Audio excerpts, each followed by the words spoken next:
सभी दोस्तों को मेरा नमस्कार।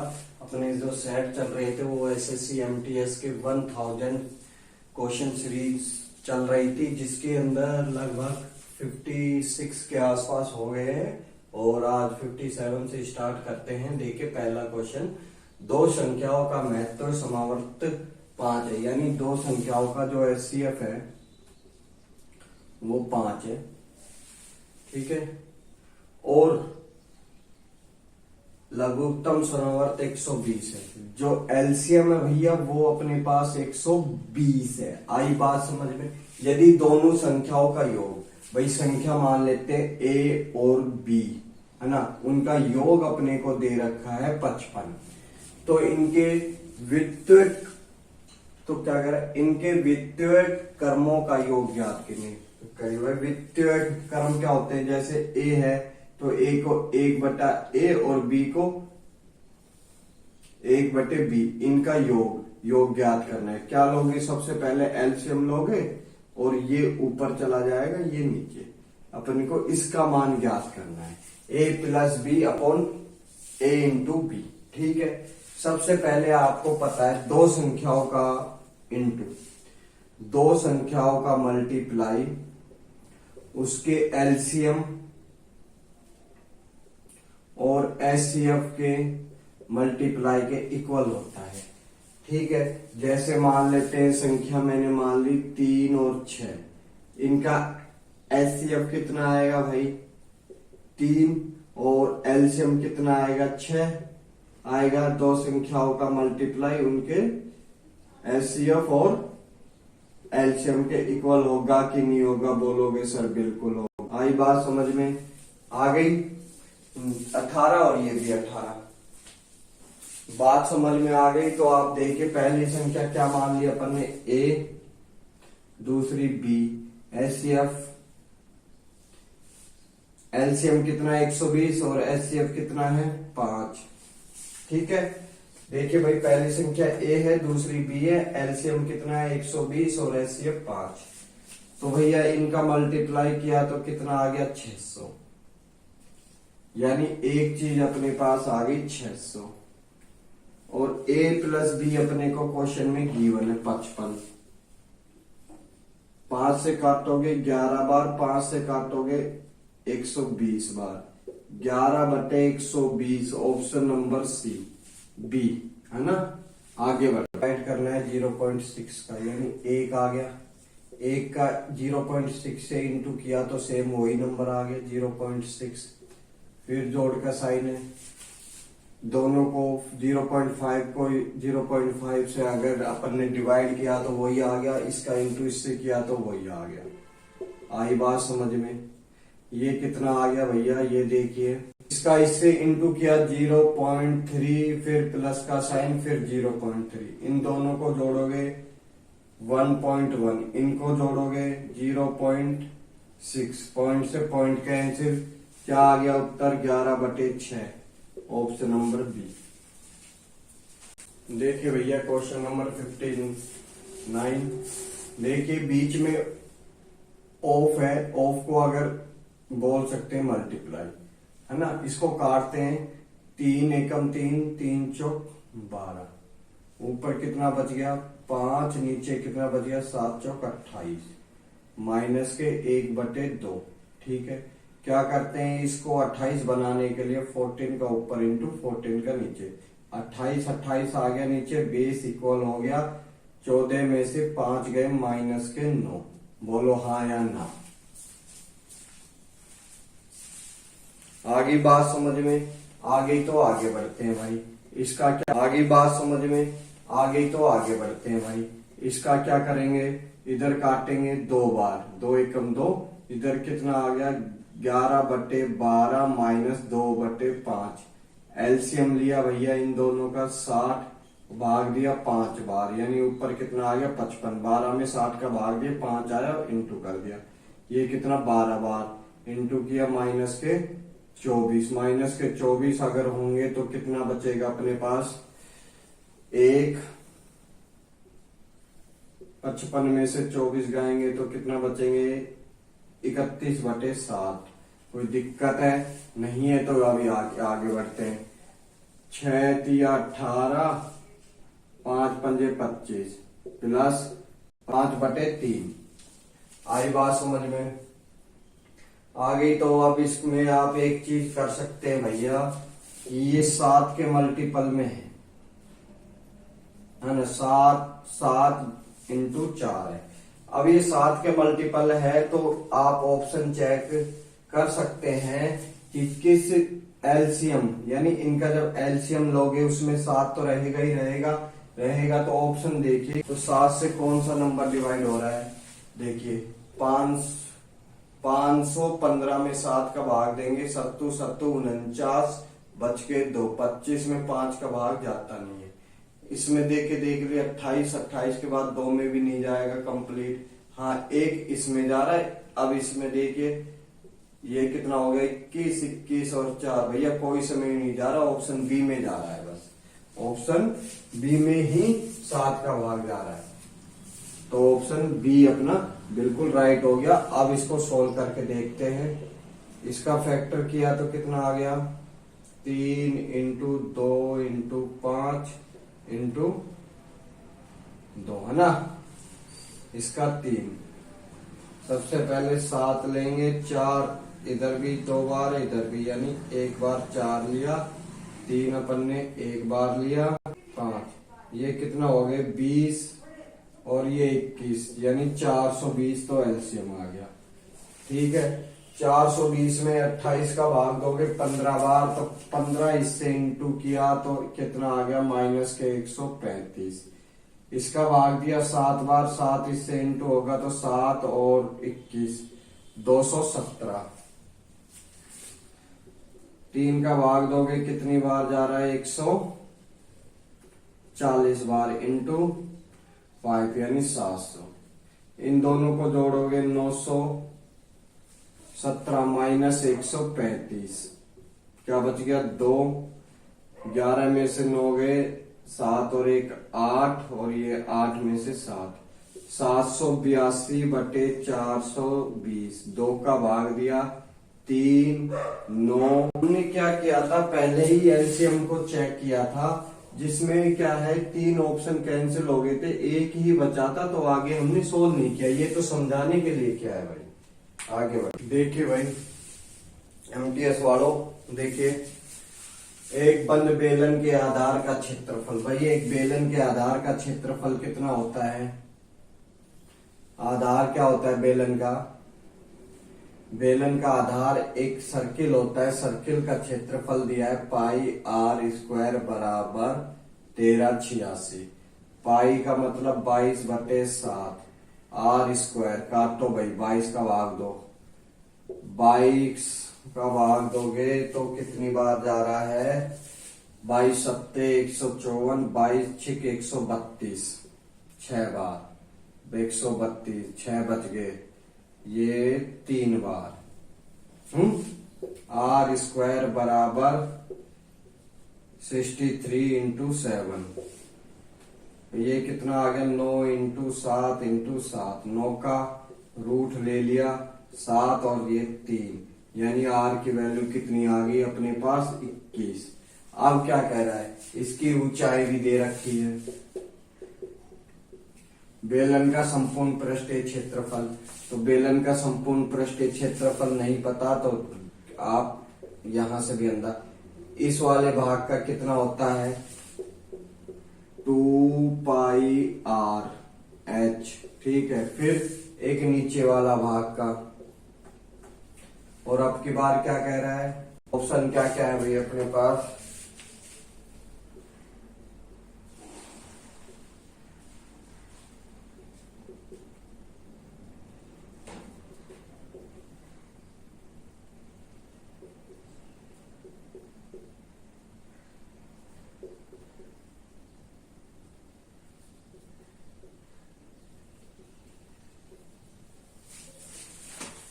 ठीक है। अब क्या कह रहा है, बंद बेलन है, क्या है बंद बेलन, क्या है यानी ऊपर का भी जोड़ेंगे, यानी πr² में 2 और लगाएंगे, है ना। पाई आर स्क्वायर इंटू 2। आई बात समझ में आ गई? तो आप देखिए पाई आर स्क्वायर का तो अपने पास पहले से ही गिवन था,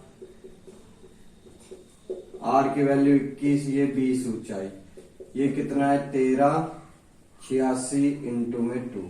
कोई दिक्कत है? 3 बार काटेंगे, 3 बार काटेंगे तो कितना आएगा 6 6 और ये 22 6 के 132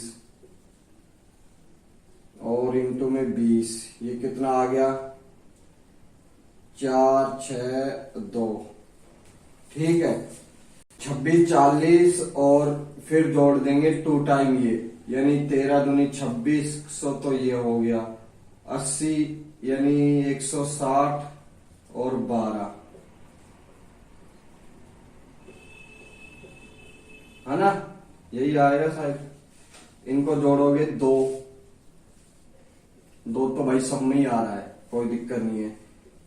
4 7 11 यानी ये ऑप्शन और ये ऑप्शन यही खत्म। 11 का 1, 8 और 6 14। भाई ये ऑप्शन अपना सेट हो गया, बी ऑप्शन। बंद बेलन का मतलब है ऊपर वाले भाग का और नीचे वाले भाग का। पाई आर स्क्वायर की वैल्यू तो अपने को क्षेत्रफल है ही भाई, 2 से ही तो इंटू करना था। ये और ये अपन काट की लंबाई इसकी चौड़ाई की 5 गुना है भाई। आयत की लंबाई है वो चौड़ाई की, यानी इसकी चौड़ाई कितनी है 10 है, तो आयत की लंबाई कितनी होगी इसकी 5 गुना यानी 50। तो इस आयत का क्षेत्रफल 50 इंटू 10 500। आगे बढ़ते हैं भाई। यदि एक त्रिभुज की भुजा 21 20 29 है, अगर आपको पाइथागोरस टेबल यानी ट्रिपलेट याद हो तो 21 20 और 29 ये क्या बनते, एक बनते ट्रिपलेट, है ना? अगर ये 21 20 और 29 की अगर ट्रिपलेट है तो ये ट्रायंगल कौन सा बनता है, समकोण बनता है। तो इसका क्षेत्रफल कितना होता है, सम 10, सीधा सीधा 210, ऑप्शन नंबर डी। आगे बढ़ते हैं। बी ए से 10% अधिक है, ये जो बी है ना वो ए से 10% अधिक है, यानी 10% की फ्रैक्शन वैल्यू 1/10, यानी ये 10 है तो ये 11 है। आगे बढ़िए। सी ए से 20% कम है, सी जो है वो ए से 20% कम है, तो फ्रैक्शन वैल्यू यानी ये 10 है तो ये 2 कम है, तो यानी वो 8 है सी, तो सी कितना है 8 है। आई बात समझ में आ गई? तो आगे बढ़ते हैं। बी सी से कितने प्रतिशत अधिक है, जिसके साथ से आ जाता है वो संख्या नीचे आती है। सी के साथ से आ रहा है, ये नीचे आ गई। अच्छा, बी सी से बी सी में अंतर कितना है भाई अपने पास, कहोगे सर 3 का, बिल्कुल सही है। इनकी पर 1/8 की फ्रैक्शन वैल्यू होती है 12, सही 1/2। अब 3 आ गया तो आप ऐसे भी बोल सकते हो 3 इसके साथ इंटू 3 इसके साथ इंटू 36, और इसके साथ किया तो ये आ गया, तो एक बार तो ये जाएगा ही जाएगा, 2 एकम 2, अब क्या बच गया 1/2 यानी 37.5। कौन सा ऑप्शन अपना है, ऑप्शन नंबर सी। आगे व्यक्ति अपनी मासिक आय का 40% खर्च करता है, तो 40% खर्च का मतलब कितना है भाई, इसकी फ्रैक्शन वैल्यू अगर काटो तो आय कितनी है 5 और खर्च कितना है 2 रुपए। तो इनकम उसकी 5 है, खर्च यानी एक्सपेंडिचर उसका 2 रुपए। भैया इजी मेथड समझाऊंगा, और क्या है ये बार बार पूछा जाता है और इजी वे में समझाते हैं आपको।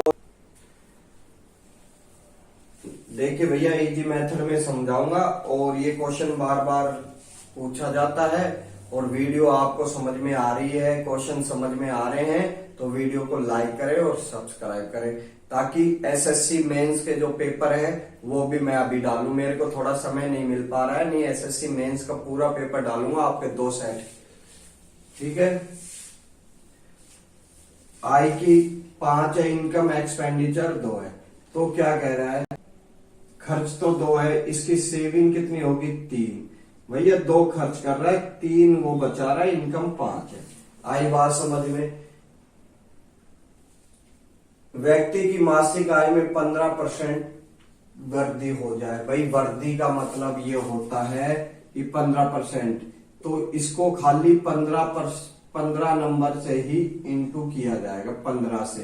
ठीक है, आगे क्या कह रहा है, और व्यय में 22% की कमी हो जाए। वह व्यय यानी ये है व्यय, इसमें 22% की अपने पास कह रहा है 22% की कमी हो जाए, तो 22 को माइनस करके लिखा। ठीक है, तो उसकी बचत में लगभग कितने % की वृद्धि होगी, तो उसकी बचत में अपन ने मान लिया X% की वृद्धि होगी। ये कितना आ गया 75, ये माइनस के 44 और प्लस के 3x, इसको इधर लाओगे तो माइनस का जुड़ जाएगा भाई, क्या आ गया 9, और ये कितना आ गया 11। 119 में अगर 3 का भाग दोगे तो कितनी बार जाएगा, 3 तिया 9, 2 बार, 3 निम 27, 2 बच गए, 0.6, यानी लगभग 40% के आसपास जाएगा। लगभग का पूछा है यानी 40%। आगे बढ़ते हैं भाई, 5 यानी 5 की वस्तु 2 पर हनी खाकर 3 रुपए में बेची जाती है। अब कह रहा है हनी की राशि वस्तु के विक्रय मूल्य की लगभग कितने % है। भाई थोड़ा सा क्वेश्चन इसने घुमा दिया, पहले पूछता था कि लाभ, अब क्या पूछ रहा है, नहीं पहले यहाँ पर क्या आता था सीपी, अब क्या पूछ रहा है विक्रय मूल्य। थोड़ा सा घूम गया, बच्चे यहीं घूम जाएंगे। हानि कितनी है 2 की, विक्रय मूल्य यानी 3, 100/3 की फ्रैक्शन वैल्यू होती है 33, सही 1/3। अब 2 है, 2 का इधर इंटू 2 का इधर इंटू, ये कितना हो गया 66, कहीं आ रहा है ना। यदि k² बटे में m इक्वल में m/16, ये square plus 2m² ratio k² plus m² का मान ज्ञात करना है। देखिए भाई यहां से अपन k² इसको इधर लाएंगे तो m² 1/16। ठीक है, स्क्वायर सब में है अपने पास, तो अपन स्टार्ट हो जाते हैं भाई। k² 1 आ गया, 2m² कितना है भाई अपने पास 16 दूनी 32, यानी 33। पहला 33 एक ही ऑप्शन में नजर आ रहा है बी में।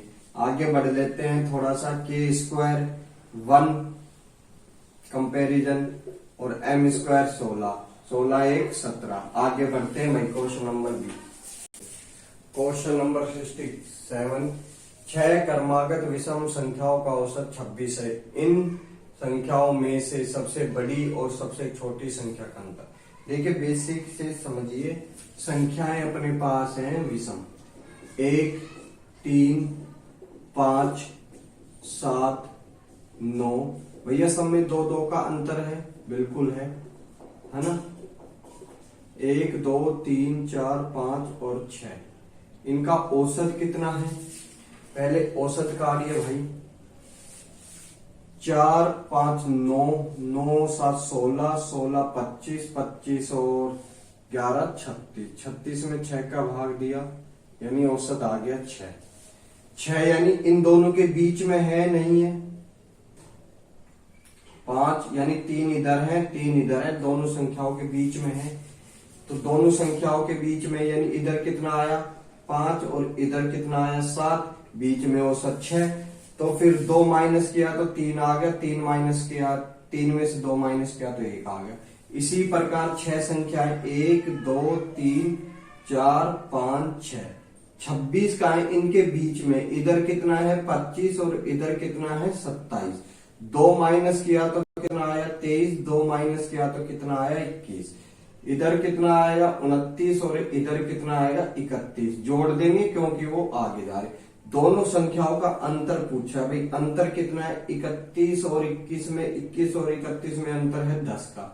आगे बढ़ते हैं, या फिर आप ऐसे भी दे सकते थे, लगातार संख्या है, अंतर देखना चाहते हो तो यहां से 10 और 1 में अंतर 10। स्टेट P और Q का जो रेशियो है वो कितना है 4:5।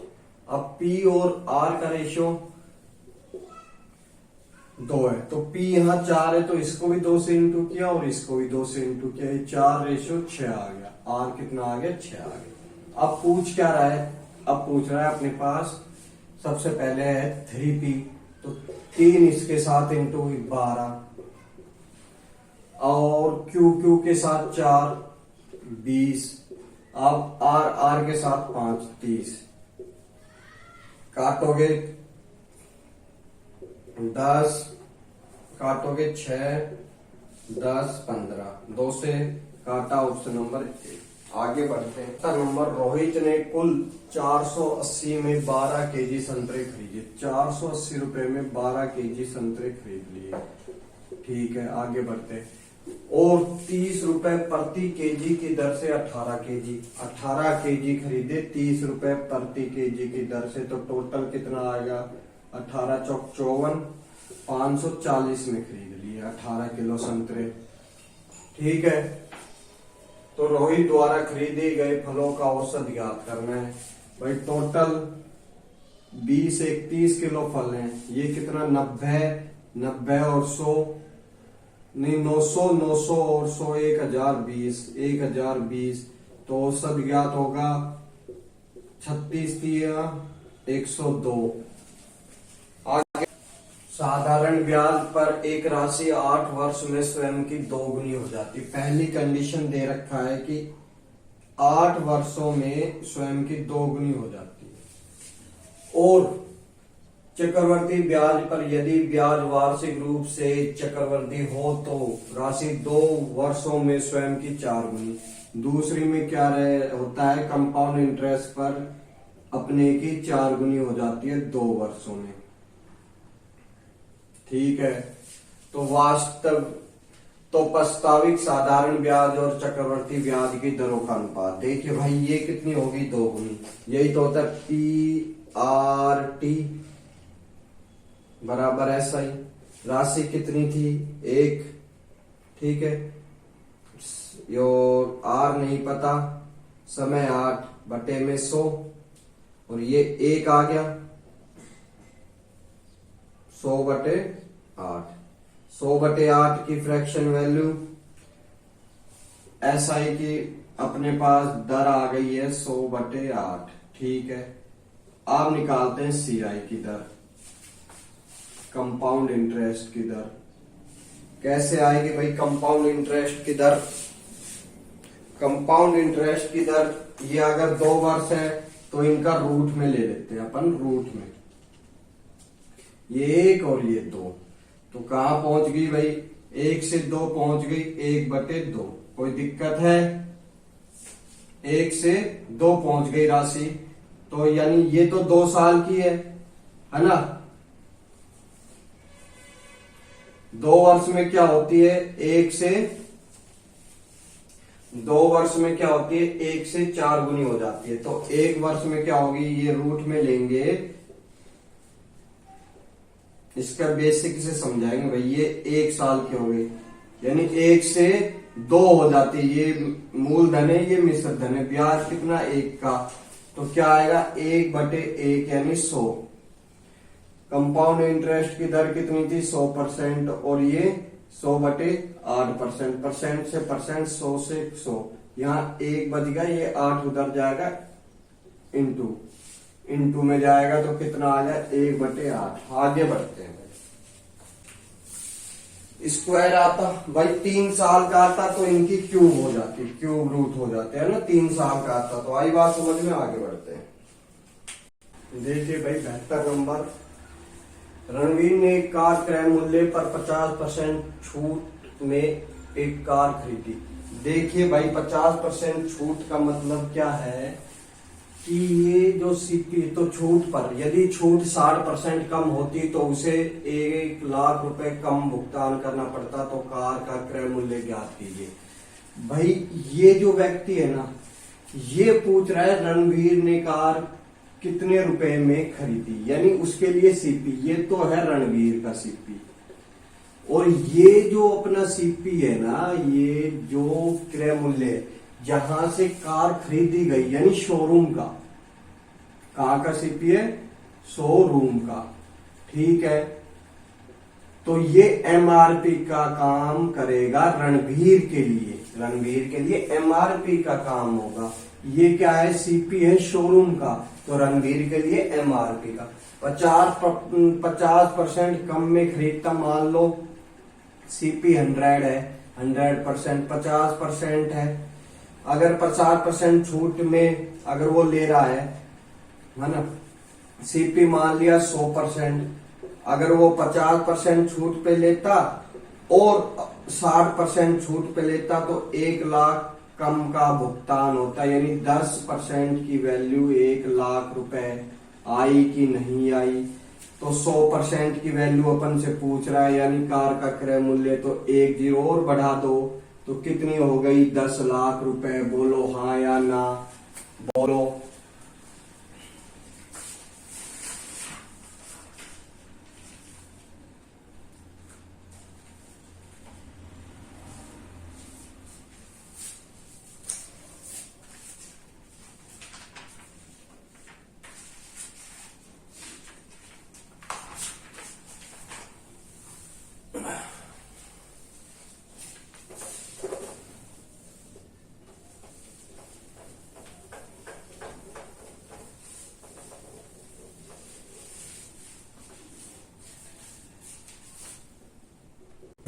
क्वेश्चन नंबर 73 देखिए, रणवीर ने एक कंप्यूटर सूची मूल्य से 25% कम मूल्य पर खरीदा, यानी सूची मूल्य उसका जो एमआरपी था उससे 25% कम पर खरीदा।